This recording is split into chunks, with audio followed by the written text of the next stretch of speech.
सभी छोटे भाइयों को नमस्कार। जैसा कि आपको पता है, हमने पार्ट्स ऑफ स्पीच के ज्यादातर सभी जो टॉपिक्स हैं उनको क्लियर कर लिया है। इसके बाद सिर्फ एक और टॉपिक बचा है, इंटरजेक्शन। इसके बाद मैं उसी को पढ़ाऊंगा। अभी बारी है कंजक्शन की। कंजक्शन जो है बहुत बढ़िया टॉपिक होता है और वफादार भी होता है। मैं वफादार इसको क्यों कह रहा हूँ, अभी एग्जाम्पल के थ्रू आपको समझाता हूँ। जैसे इसका डिफिनीशन क्या होता है, a conjunction is a word which joins sentence and word. यानी जो कंजक्शन होता है ये एक वर्ड को जोड़ता है और एक सेंटेंस को जोड़ता है। अब आपको मैं एग्जाम्पल के थ्रू आपको समझा रहा हूं जिससे आपको क्लियर हो जाए। जैसे Rita is a beautiful girl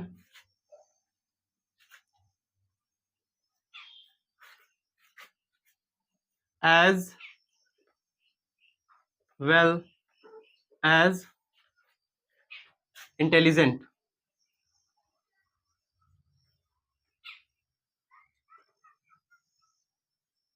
ये हो गया एग्जाम्पल आपका। मैंने इस वाक्य को एज वेल एज, जो कि हमारा एक कंजंक्शन होता है, ये कोऑर्डिनेटिंग कंजंक्शन का एक पार्ट होता है और ये आपका कंजंक्शन होता है। ये दो वाक्यों को जोड़ता है, दो सेंटेंसेस को जोड़ता है। मैं कंजंक्शन को वफादार क्यों कह रहा था, क्योंकि ये वर्ब को वर्ब से जोड़ता है, एडजेक्टिव को एडजेक्टिव से जोड़ता है, एडवर्ब को एडवर्ब से जोड़ता है। यहाँ इसने किसको जोड़ा, ब्यूटीफुल क्या है, ब्यूटीफुल क्या है, ब्यूटीफुल जो है एडजेक्टिव है। ब्यूटीफुल क्या है, एडजेक्टिव है। और ये इंटेलिजेंट क्या है, इंटेलिजेंट भी आपका एडजेक्टिव है। तो इसने जो है एडजेक्टिव को एडजेक्टिव से जोड़ा। ये बहुत वफादार टॉपिक होता है। इसके दो पार्ट होते हैं, कोऑर्डिनेटिंग कंजंक्शन और सबऑर्डिनेटिंग कंजंक्शन। जो कोऑर्डिनेटिंग कंजंक्शन होता है इसमें दो स्वतंत्र उपवाक्य होते हैं जिसे हमने क्लॉज नाम दिया है। इसमें जो है एक को सबऑर्डिनेटिंग कंजंक्शन में एक जो है आश्रित उपवाक्य होता है और एक जो है स्वतंत्र उपवाक्य होता है। आपको एग्जांपल के थ्रू मैं आपको समझा रहा हूं। इसके चार पार्ट होते हैं जो मैं अगले स्लाइड में आपको बताऊंगा। इसका एग्जांपल आपको देता हूं। ये जो है जोड़ने का काम करता है, दो सेंटेंसेस को, वर्ड को। जैसे राम एंड श्याम, ये एंड क्या है, कंजंक्शन है, और राम और श्याम क्या है, वर्ड है। मैंने दोनों वर्ड को जोड़ा, एंड से जोड़ा। Ram and Shyam are best in the class. यानी राम और श्याम जो है क्लास में बेस्ट हैं। मैंने एंड से राम और श्याम को जोड़ा। राम और श्याम क्या है, एक वर्ड है जो कि मैंने एंड से जोड़ा। एंड इसके कोऑर्डिनेटिंग कंजंक्शन के जो है पार्ट का एक हिस्सा है जो मैं आगे वाले स्लाइड में आपको बता चुका हूं, बताऊंगा। और इसके बाद आता है सबऑर्डिनेटिंग कंजंक्शन। क्या आता है, सबऑर्डिनेटिंग कंजंक्शन। इसका एग्जांपल मैं आपको देता हूं। जैसे Sita is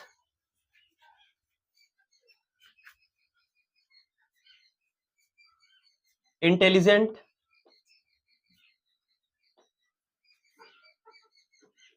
because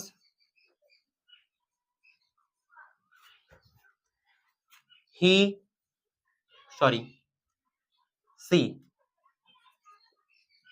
work hard। Sita is intelligent because she work hard, यानी कि सीता इंटेलिजेंट गर्ल है। बिकॉज यानी क्योंकि, सी वर्क हार्ड वो कठिन परिश्रम करती है। तो बिकॉज क्या है, सबऑर्डिनेटिंग कंजंक्शन है। जैसा कि मैंने आपको बताया कि इसमें जो है जो दो स्वतंत्र उपवाक्य होते हैं, इसमें जो है एक स्वतंत्र होता है, एक जो है स्वतंत्र नहीं होता है। जैसे Sita is intelligent because she work hard. She work hard अपने आप में एक पूरा सेंटेंस है, बट जो सीता इज इंटेलिजेंट है इसमें कुछ अधूरा अधूरा आपको लग रहा है। जब तक कि मैं बिकॉज से आपको इस सेंटेंस को जोड़ूंगा नहीं, आपका अर्थ जो है पूरा नहीं होगा। तो ये बिकॉज क्या है, सबऑर्डिनेटिंग कंजंक्शन है जिसके थ्रू मैंने आपको इस सेंटेंस को जोड़ा है। आई होप आप लोगों को जो है सबऑर्डिनेटिंग कंजंक्शन, कोऑर्डिनेटिंग कंजंक्शन, इसके पार्ट जो है मैंने सिर्फ थोड़ा सा इसको बताया है। आगे वाली स्लाइड में मैं इनको जो है डिटेल में आपको बताऊंगा। आइए देखते हैं नेक्स्ट स्लाइड में। इसके आगे हम देखते हैं there types of coordinating conjunction. मैंने आपको कंजंक्शन का बता दिया कि दो पार्ट होते हैं, कोऑर्डिनेटिंग कंजंक्शन और सबऑर्डिनेटिंग कंजंक्शन। अब जो कोऑर्डिनेटिंग कंजंक्शन होता है इसके चार पार्ट होते हैं, देयर आर 4 टाइप। इसके आगे जो मैं अगले स्लाइड में सबऑर्डिनेटिंग कंजंक्शन को बताऊंगा। पहला पार्ट इसका है कम्युलेटिव कंजंक्शन, यानी ये क्या करता है, जोड़ बताने वाले जो संयोजक होते हैं, जैसे दो वाक्यों को हम जोड़ते हैं जब, तब हम ये वाले कंजंक्शन का यूज करते हैं, जैसे एज हो गया, एज वेल एज हो गया, बोथ एंड हो गया, एंड हो गया। इस तरह के जो हमारे कंजंक्शन है इनका यूज जो है हम जोड़ बताने के लिए करते हैं। मैं एग्जांपल से आपको बता रहा हूं, जैसे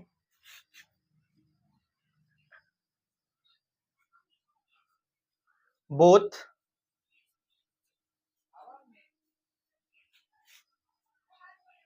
Rita and शीता police.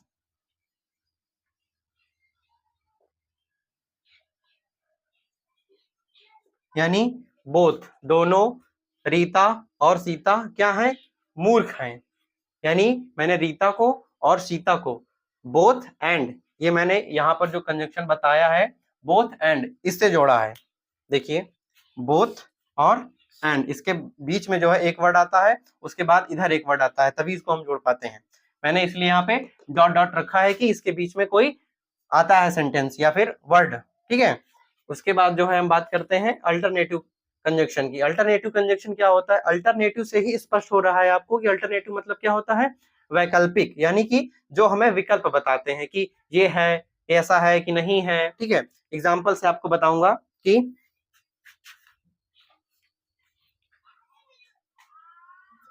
Either this और that is correct.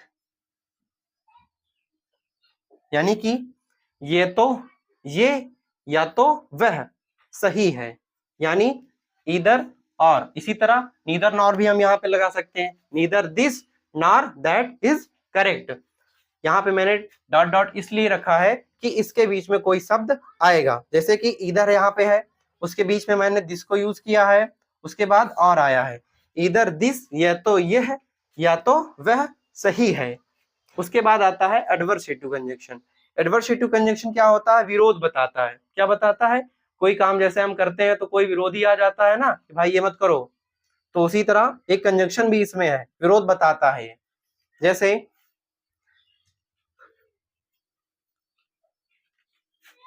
C is happy, नहीं हैप्पी वाला नहीं, she is poor comma yet, she is poor yet she is happy. यानी कि वह गरीब है फिर भी खुश है। ज्यादातर क्या होता है कि जो गरीब होता है वो दुखी होता है, तो लेकिन ये क्या है, एडवर्सेटिव कंजंक्शन है, तो एडवर्सेटिव क्या करता है, विरोध करता है। खासकर होता क्या है, जो पुअर होते हैं वो हैप्पी नहीं होते हैं, लेकिन ये क्या कह रहा है, she is poor yet she is happy, फिर भी वह खुश है। तो एडवर्सेटिव कंजंक्शन में एग्जाम्पल ये हो गया, ठीक है। इसके बाद आता है इलेटिव कंजंक्शन, यानी ये क्या करता है, परिणाम बताता है किसी चीज का रिजल्ट। जैसे हम पेपर देते हैं तो उसका रिजल्ट आता है ना, तो वैसे ये भी एक रिजल्ट इसमें बताता है। जैसे एग्जाम्पल है इसका,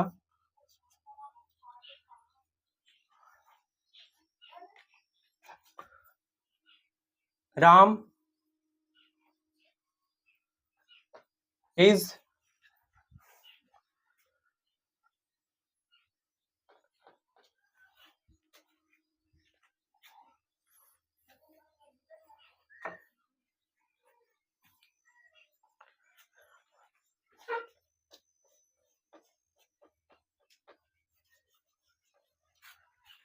सी is poor, so she can not pay the fee, यानी कि परिणाम बताने वाले। सी इज पुअर, वह गरीब है, इसलिए वो क्या करती है, अपनी फीस जो है पे नहीं कर पाती है। आई होप ये क्लियर हो गया हो आपको।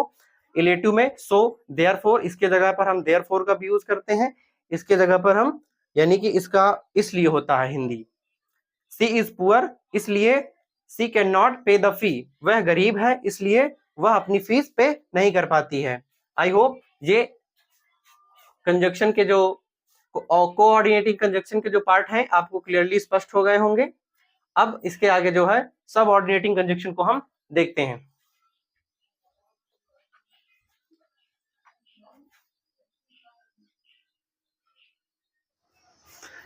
अब इसके बाद जो है अगला देखते हैं सबऑर्डिनेटिंग कंजक्शन। पहला मैंने आपको बता दिया है कोऑर्डिनेटिंग कंजक्शन, इसके आगे सबऑर्डिनेटिंग कंजक्शन को देखते हैं। इसके अंतर्गत कौन कौन से कंजक्शन आते हैं पहले उसको देखते हैं। इसके अंतर्गत बिकॉज हो गया, क्योंकि, इफ यदि, अनलेस, नो सूनर देन, उसके बाद है बिफोर, आफ्टर, दो, आल्दो और बहुत सारे इसके अंतर्गत आते हैं। इसको मैं आपको एग्जांपल के थ्रू बताऊंगा।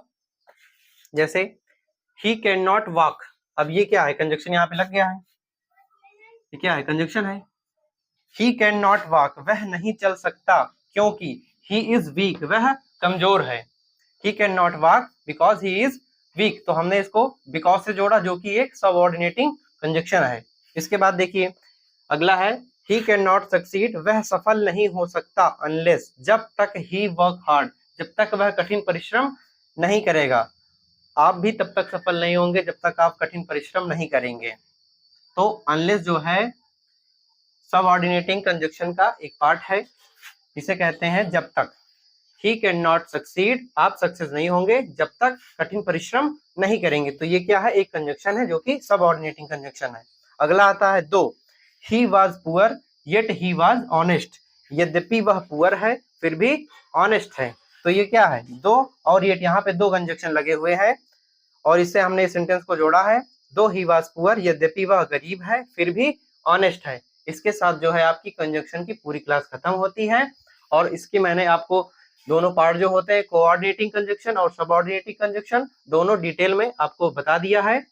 और इसके बाद बस एक लास्ट टॉपिक हमारा रह गया है इंटरजेक्शन, जो इसके बाद मैं आपको पढ़ाऊंगा। ठीक है, अगर आपको ये क्लास समझ में आई हो तो कमेंट बॉक्स में जरूर बताएं। धन्यवाद।